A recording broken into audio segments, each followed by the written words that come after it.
আল্লাহ পাক রব্বুল আলামিন জান্নাতের মধ্যে পৌঁছাইয়া দিবেন। ভাইরা আমার, শর্ত হলো ইখলাস। যে যেখানেই বসে শুনি না কেন, শর্ত হলো ইখলাস। আল্লাহ পাক রব্বুল আলামিন বলেন, ওয়ামা উমিরু ইল্লা লিয়াবুদুল্লাহা মুখলিসিনা লাহুদ্দীন।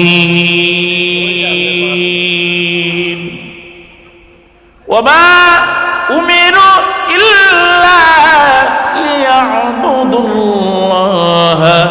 মুখলিসিনা লাহুদ্দীন। ওমা উমিরু ইল্লা লিয়াবুদুল্লাহ। আল্লাহ পাক রব্বুল আলামিন বলেন,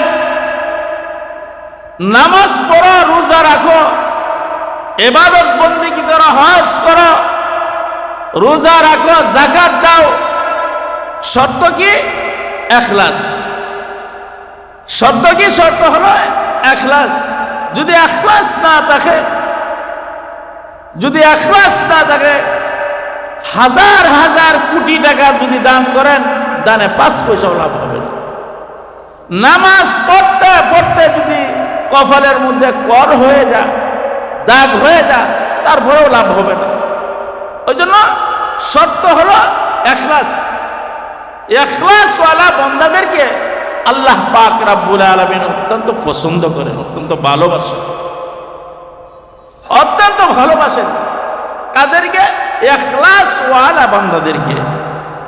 আমি কথা বলতেছি, আমি কথা বলার মধ্যেও যদি কোনো ইখলাস না থাকে, وداعيا إلى الله بإذنه وسراجا منيرا. أما بعد، فقد قال الله تعالى في كلامه المجيد والفرقانه الحميد: أعوذ بالله من الشيطان الرجيم.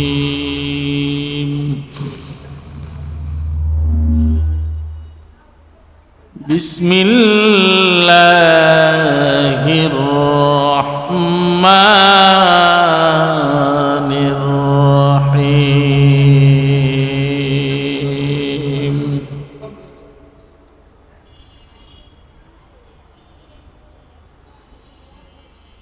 يا أيها الناس اعبدوا ربكم الذي خلقكم والذين من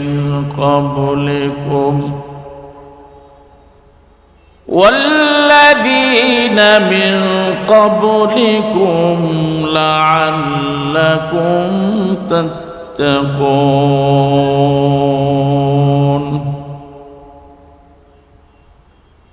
صدق الله المولانا العظيم.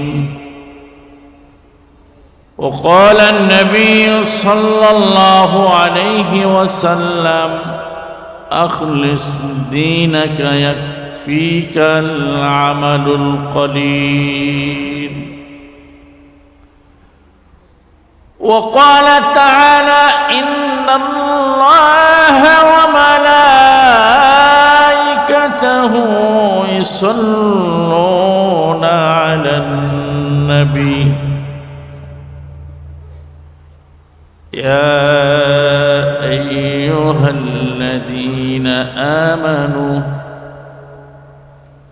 صلوا عليه وسلموا تسليما. اللهم صل على محمد وعلى آل محمد كما صليت على إبراهيم وعلى آل إبراهيم إنك حميد مجيد.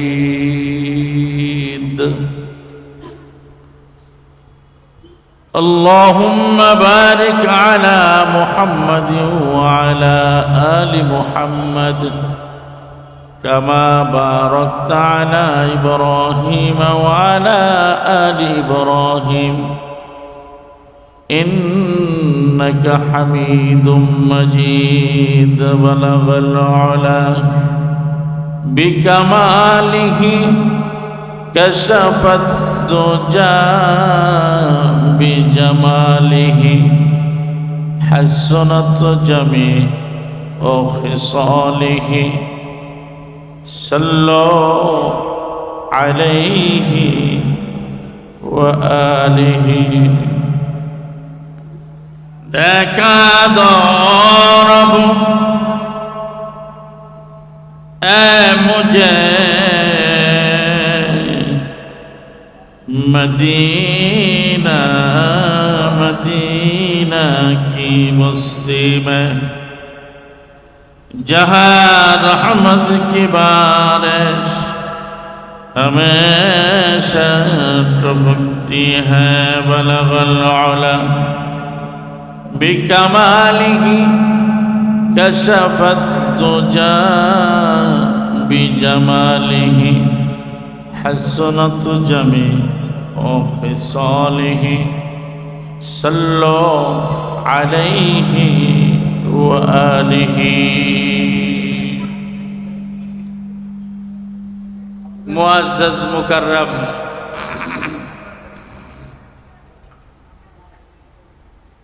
তাহফিজুল উম্মাহ মাদ্রাসা গাজীপুর, জামিয়া তাজকিয়া মহিলা মাদ্রাসা গাজীপুর এর উদ্যোগে বাৎসরিক ওয়াজ ও দোয়ার মাহফিল।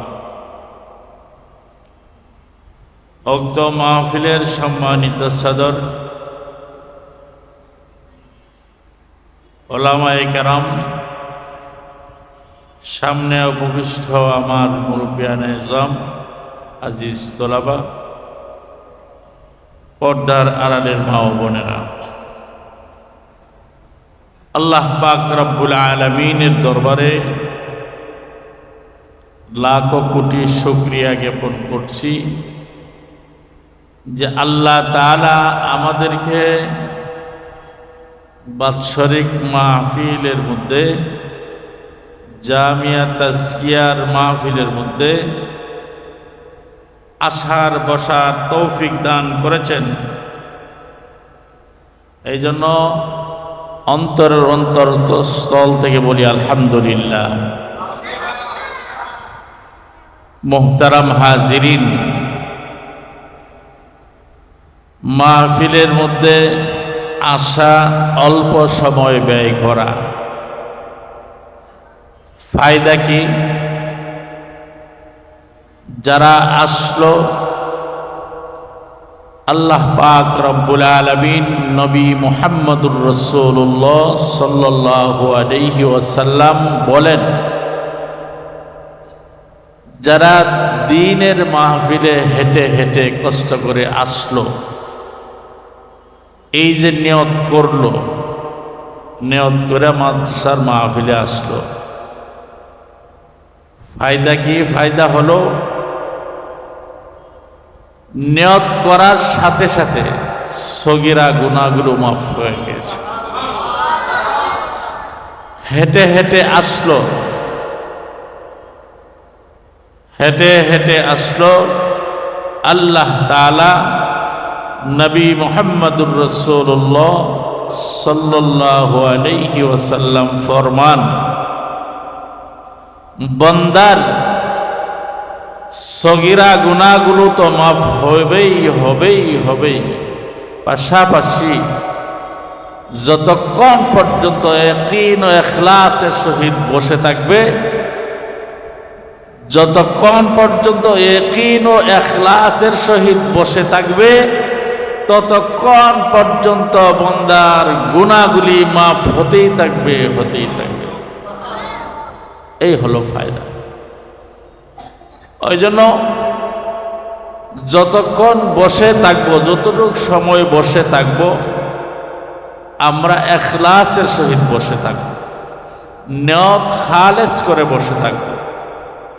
নিয়তের মধ্যে যদি দুর্বল রাখি, যে দেখি আলোচনাটা কেমন করে, কি করে না করে, আলোচনাটা যদি ভালো লাগে, গলার আওয়াজটা যদি ভালো লাগে, উপস্থাপনাটা যদি ভালো লাগে, তাহলে দুই চার কথা শুনমু, আর না টপ করে যাইমু। ভাই, ইসলামের মধ্যে, দ্বীনের মধ্যে এমন ধরনের সুযোগ সুবিধা নাই। নিয়ত করে যখন আসে বান্দা, নিয়তের উপর ভিত্তি করে আল্লাহ পাক রব্বুল আলামিন বান্দার আমল নামার মধ্যে সেই অনুপাতে আমলগুলি লিখতে থাকেন। সুবহানাল্লাহ বলি।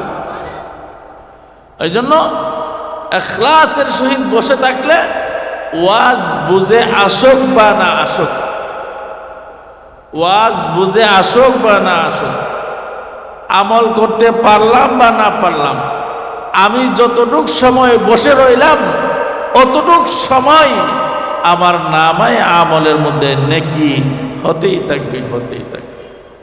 এত বড় ফায়দা যে আল্লাহ তাআলা আমাদেরকে এই বিশাল ফায়দা থেকে যেন আল্লাহ তাআলা বঞ্চিত না করে।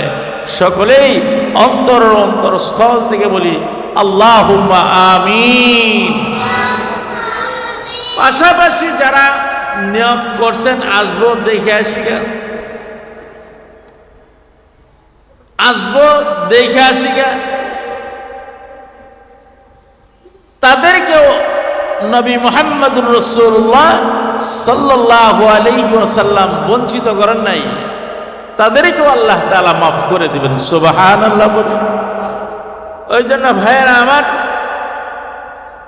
এই যে নসিহতগুলো বুজুর্গানে দ্বীন ওলামা হযরত আসবেন, প্রতিদিন তো এসে আপনাদেরকে বিরক্ত করবে না। এই যে মাহফিল হচ্ছে, যারা বাহিরে বসে আছেন, বাহিরে শুনছেন, শুনতেছেন, হয়তোবা কাহারও বিরক্ত বোধ হচ্ছে, আবার কেহ বলতেছে না মাদ্রাসার মাহফিলটা তো একটা দরকারি হইতেছে, ভালোই হইতেছে। যারা বিরক্ত বোধ হচ্ছেন তাদের ব্যাপারে একটা কথা, আর যারা বিরক্ত বোধ হচ্ছে না তাদের ব্যাপারে আরেকটা কথা।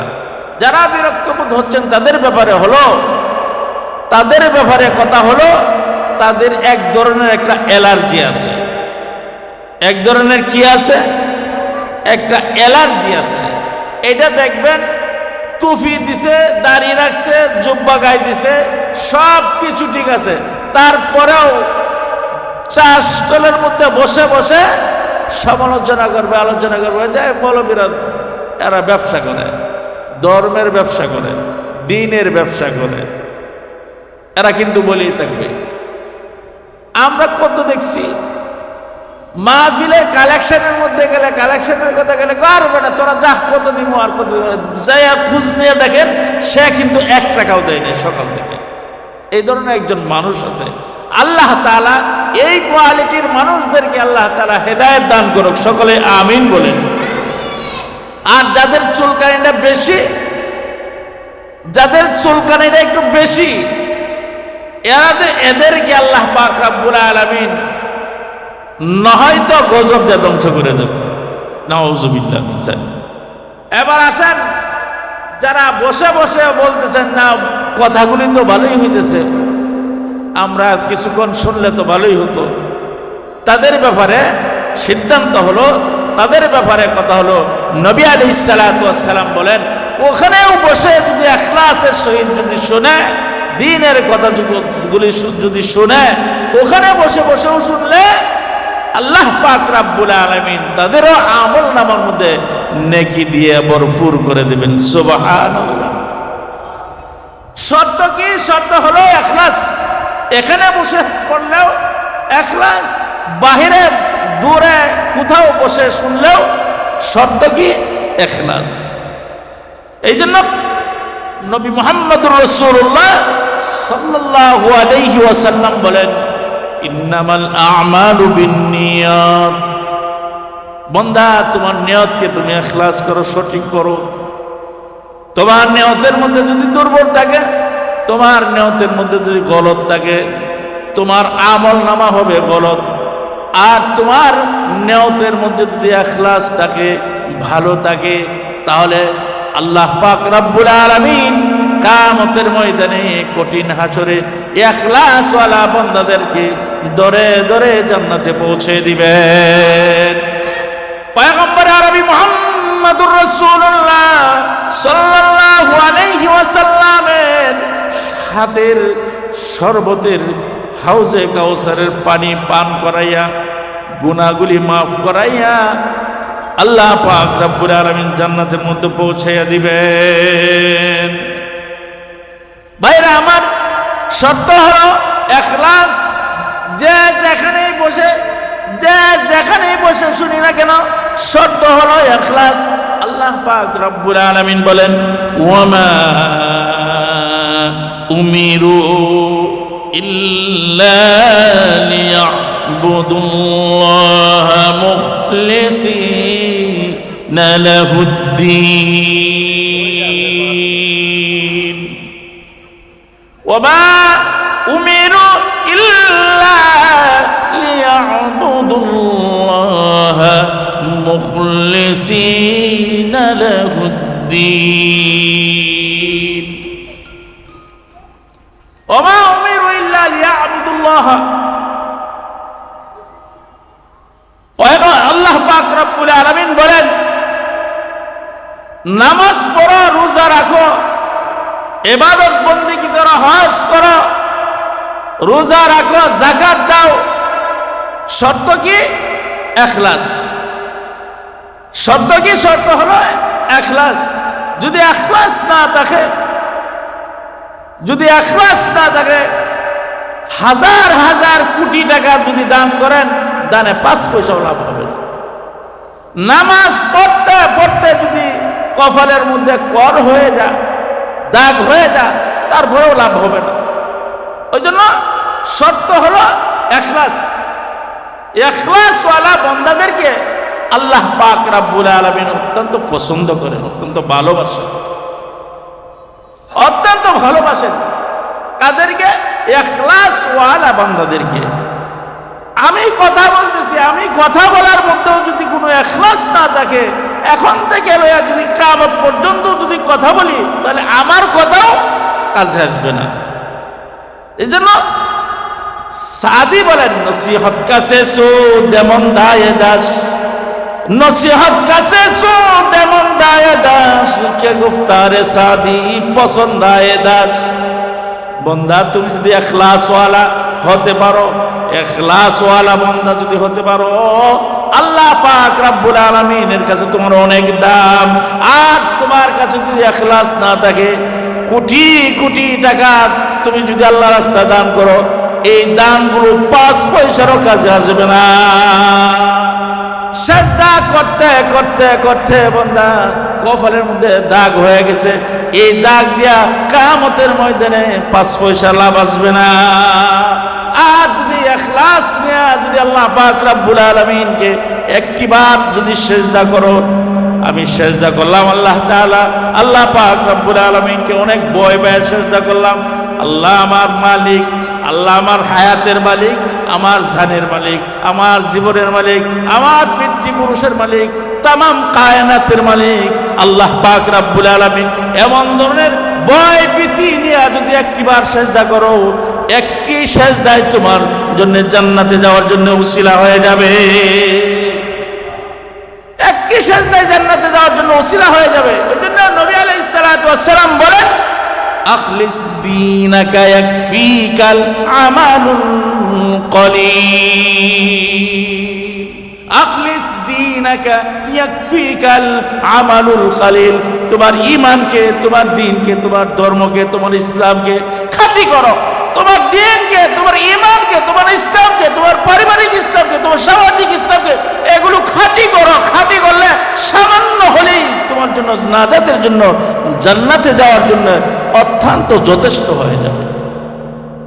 ওই জন্য ভাইয়েরা আমার, যে যতক্ষণ পর্যন্তই শুনবো একই নয় ইখলাসের সহিত কথাগুলো শুনবো। আল্লাহ পাক রব্বুল আলামিন সকলকে ইখলাস